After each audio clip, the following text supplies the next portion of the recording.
Hello everyone.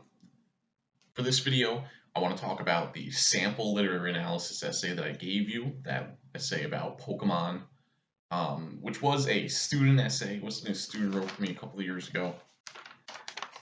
And the question that I think I kind of brought up in my last video, and that I'm going to talk about as well in my next video, is what is literary analysis? That's kind of what we're trying to deal with in this week of class. In order to prepare us for the next essay that we're going to write, which is obviously going to be a literary analysis essay. Obviously, I told you in the last video, the short story that we're reading, Independence Day by Seppi Adam, make sure to read that as soon as you're able to.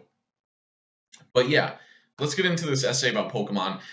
I want us to read this as an example of a literary analysis essay. This isn't a perfect essay. There's some problems with it, and I'm gonna talk about that in this video. And I asked you guys to think about that for your discussion board. But it is a literary analysis essay. Even if we disagree with it, even if there's parts of it that I think are a little bit off, it still is this sort of essay because it does the main thing a literary analysis essay needs to do, which is that it makes an argument about a message the text is sending.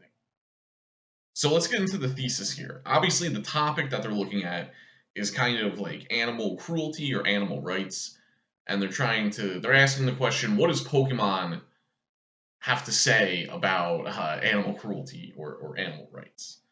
So I think we get their thesis in the first paragraph, the second to last sentence, where they say these Pokemon are a resemblance of real life animals and sends the message that animal captivity is okay.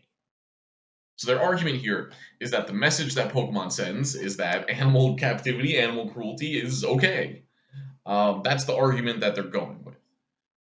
So again, you could disagree with this, but it is an argument about a message the text is sending, which is the main thing that I want to make sure that you guys get out of these next couple of videos.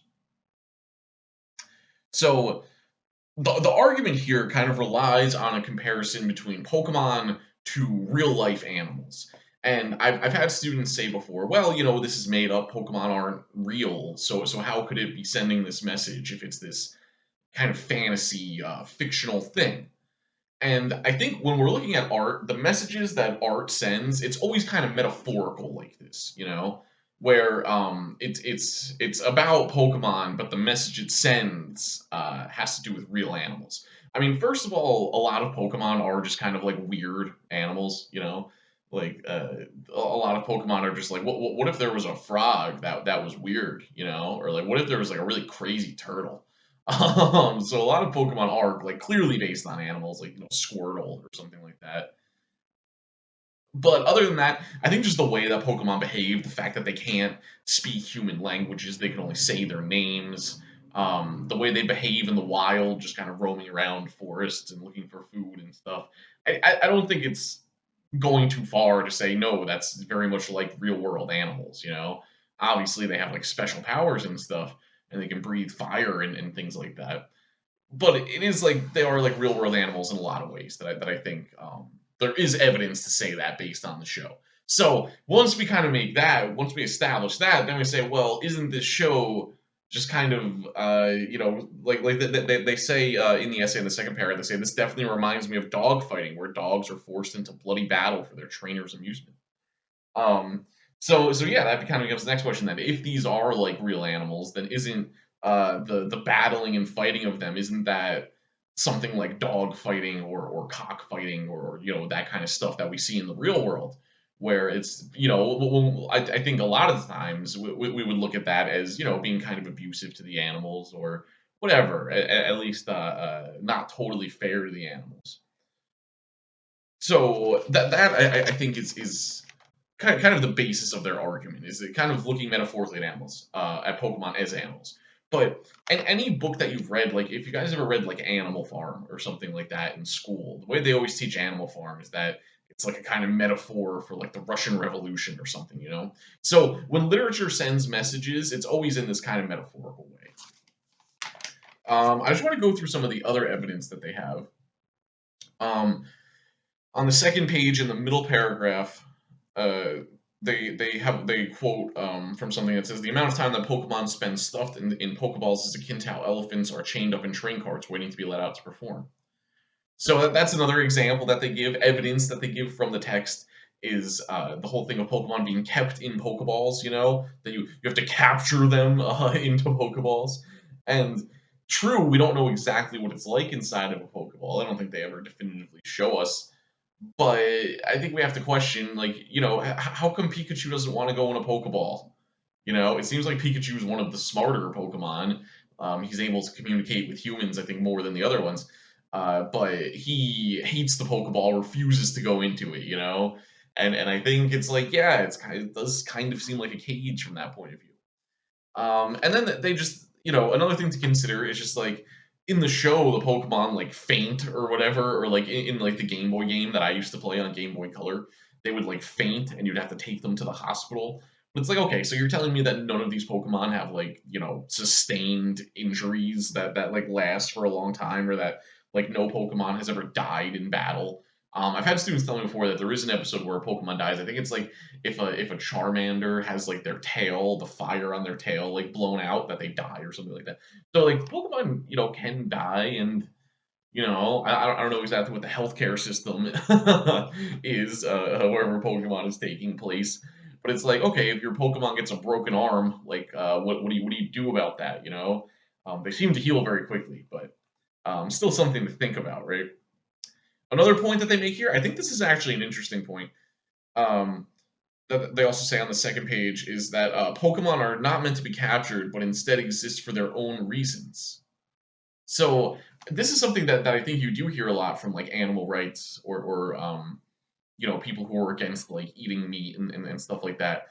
Is that like the view that we usually take of animals is kind of a human centric view, where like we look at animals as only existing to help humans, either by humans eating them or by, having them like the way that horses used to be used to pull carriages, or the way animals used to be used on farms to like pull plows and stuff like that.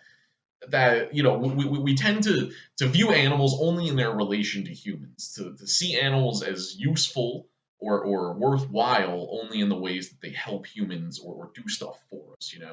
So you can look at this and say this is kind of like a human centric view of the world, where we look at animals and also as nature as just kind of being there to help humans and for us to do with them whatever helps us the most. And I think a lot of animal rights people would say, well, no, animals exist for their own reasons that maybe we just don't understand. Like when we look at a deer like grazing in a meadow or something, we're like, oh, look at this guy just wasting time, just wandering around, just doing nothing. But maybe that's just not how it is for them. Maybe for them that is like fulfilling their purpose or something like that. I think it's something about humans where we think we understand the purpose of everything. But again, animal rights people would say, well, maybe animals exist for their own reasons that maybe we don't understand. Maybe it's outside of our comprehension what animals are supposed to be doing, or maybe they're not supposed to be doing anything. Maybe them just hanging out in a field and hunting and having children and whatever. Maybe that's their life, and that's all it needs to be. So yeah, it's a very kind of human-centric view of the world, where we look at animals as only there for our use or for our entertainment, maybe when it comes to fighting them. I also wonder about the kind of economics of battling Pokemon. Like they have these badges, and you become the gym leader or whatever, and it's like I feel like there's money tied up in all of this. Um, Obviously dog fighting, cockfighting, that's always about like gambling. Like you're gonna tell me that there's no DraftKings sportsbook for betting on the Pokemon battles? Like there is. People are betting on these Pokemon battles. Um, so I just wanted to go over some of the evidence. So again, you can still disagree with this author's argument, and that's fine, because again, there's always more than one interpretation when it comes to art. There's not just one answer. But they do have evidence to back up what they're saying. They have Pokeballs. They have um, uh, like the comparison between animals and Pokemon to begin with. And then yeah, this thing where it's just kind of a human centric view of the world. There is evidence from the show that they're using to make this argument, right? Which is why I think this is, agree with it or not, still a fairly decent literary analysis essay. Okay, let me get to the one thing I really don't like about this essay. So like they kind of sneak in these couple of paragraphs Oh, another piece of evidence that they give is the presence of like breeders in the show. You know, like specifically Brock in the TV show is like a breeder where he's interested in like mating the Pokemon and getting this. Which again, like this now it just really feels like we're talking about animals and like the way that like race horses are bred and that kind of thing. So that's another piece of evidence directly from the show that they give. Okay, the part of this essay that I just kind of disagree with, I would say, is this on the last page, the second to last paragraph, where they try to make this argument that like watching Pokemon could make children like more aggressive or more likely to abuse animals in their own life. They say, a study done shows the correlation between children behavior and the TV shows they're exposed to. It proves that early TV viewing is strongly linked to later aggressive behavior, even when other factors are taken into consideration.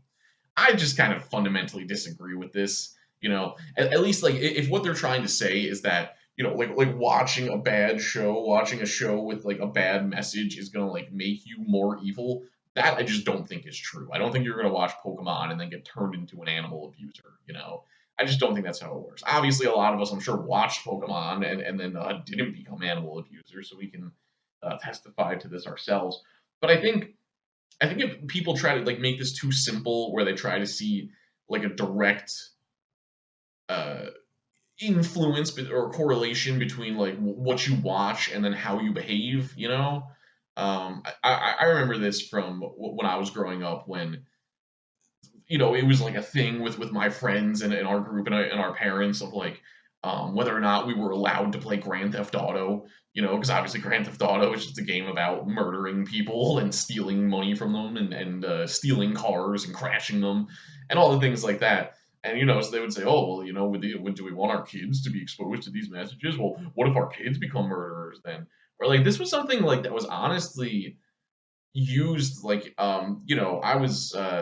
I was born in like the early 90s, so when I was like 10 years old, like the early 2000s, like Columbine was still like a thing that people thought about a lot and like was still like a big thing in the culture, even though it happened like in the 90s or whatever, which obviously Columbine was like one of the first big like school shootings, like the way that now they just kind of happen all the time. um but it was a big thing of people trying to say, well, oh, how could Columbine happen? They're like, well, how this could happen? And one of their explanations was, oh, these violent video games. Look what they're doing to kids when you have, when kids are playing Duck Hunt or whatever people were playing in like the early '90s, and then like, oh, it's making our kids so violent they're going to be school shooters or something. And I just think that that's kind of ridiculous. I just think that it's going too far. And I think that that kind of thinking leads you down a road where you end up with like censorship, and I'm just really against the idea of any art being censored. So I would definitely just push back against the idea in this essay that art is going to like brainwash people and like turn them evil or something like that. It reminds me, I don't know if you guys would remember this, but I think this was back in the '80s. They called in a bunch of musicians to Congress because like their music had lyrics that they thought were too whatever, too sexual or too violent or something. And Congress like called in like these rappers and these rock and roll people and were like, hey, like you're gonna ruin the kids, and all of them were like, I don't give a fuck. And it was actually that because of these like congressional things, that's how we ended up with the explicit label on CDs, which isn't even a thing anymore because people don't buy CDs. But like, if you've ever seen a CD that has like that little label in the corner where it's like explicit content, that's because of this kind of stuff. So yeah, I just can't really get down with this kind of idea that art is just going to brainwash people. I think the messages that art sends, like I think that they do matter, and I don't think they're totally insignificant. But I think that it's like there's a lot of good art that might have a bad political message. I think I said this in the other video, but take like any action movie from the '80s that's all about like how great America is and how bad everywhere else is or something. And it's like, well, some of those are still good movies, even if they have messages that might have been sort of like propaganda or something like that. So even for me, I don't know if I totally agree with the argument of this essay that Pokemon sends this message about that animal cruelty is okay. But even if I agreed with that, I would still resist this part of it that it's going to like brainwash people or something. So I don't think we need to think about it this way. I'm gonna have a video for you probably next week that'll offer maybe a different way of thinking about these messages as mattering and as being important, but without making it like a brainwashing thing where it's like if you guys have ever seen Clockwork Orange, where they like tape the guy's eyelids open and like show him all these videos, and then well, in that one they're trying to turn him good actually, so they turn him good by showing him the stuff in there. I just don't think that that's how it works, you know. So what I really wanted to get us from this essay, and again, so that part of the essay I think is just kind of a little ridiculous. But the reason I want us to read this is because, for better or worse, it is a literary analysis essay. It makes an argument about a message that the show is sending. So I want you guys to keep this in mind as we move forward the next couple of weeks and when we start trying to write our own essay. The way that they're analyzing the message here and how it's an argument. It's an argument that's debatable. The fact that we can disagree with what they're saying, it's actually a good thing. Your thesis for this sort of essay should be debatable. You should be able to imagine someone arguing against you, you know. So this is a pretty solid literary analysis essay. They have good examples from the text. They have a clear thesis, even if they go a little too far with like the brainwashing stuff. Okay, that's it for now. Talk to you soon.